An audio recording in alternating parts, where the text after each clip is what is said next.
This one happened in high school.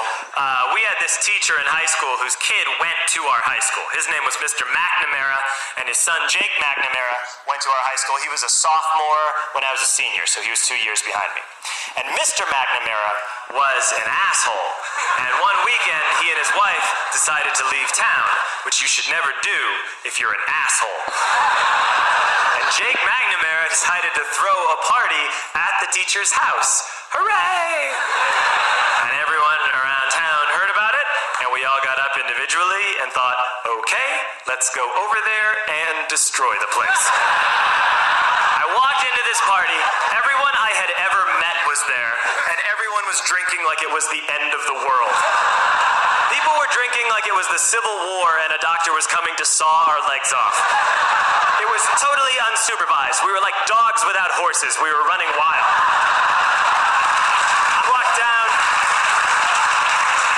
I walked down to the basement. They had a pool table in the basement. One dude took a running start and threw his body onto the pool table and broke it in half. Another kid found out which room was Mr. McNamara's and went upstairs and took a shit on his computer. So the party was going great. I'm standing in the basement and I'm holding a red cup. You've seen movies. And I'm standing there and I'm holding a red cup and I'm starting to black out. And I guess someone said like, something, something, police. And in a brilliant moment of word association, I yelled, fuck the police! Fuck the police! And everyone else joined in. 100 drunk white children yelling, fuck the police. With the confidence of guys who have like already been to jail and aren't afraid of it anymore. You know, that like, I serve my nickel, you come and take me confidence. But white children. The reason someone had said something, something police was because the police were there. So a Chicago police officer walked down the stairs and got to the bottom in the basement and looked out over a sea of drunk toddlers yelling, fuck the police, in his face. And he was almost impressed. I was like, wow. And then he leaned into his walkie-talkie and went, get the paddy wagon. And my friend John, who is now a father, this man now has a baby, he grabbed a 40, smashed it on the ground and yelled, scatter! And everyone ran in a different direction. We all ran in different directions. It was like that scene in Ratatouille when the humans come in the kitchen and all the rats go in different ways. We all ran in different directions.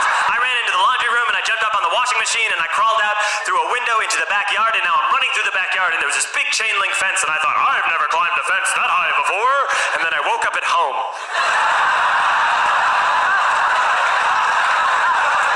On Monday, I went to school because that's what we did back then. And I'm walking into the school building and who do I see but Jake McNamara. And he says to me, hey, were you at my party on Saturday? And I said, no, you know, like a liar.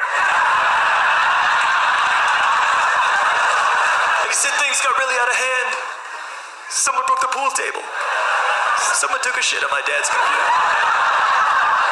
But the worst thing, he says, the worst thing is that someone stole these old antique photos of my grandmother, and my parents are freaking out about it.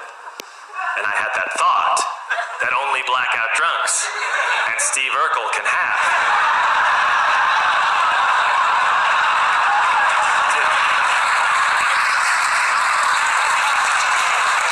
Did I do that? I figured no, I wouldn't have done that.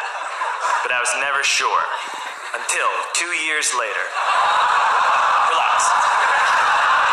I'm playing video games with this kid named Alex that we also went to high school with. 2 years later, we've graduated by now. We're playing video games for a couple hours. And then Alex says to me, hey, come here, I want to show you something. And he takes me into his bedroom. And then he takes me into a side room off of his bedroom. Never a good thing to have. He shows me a tiny room that is covered wall to wall in stolen antique photos from different people's parties over the years.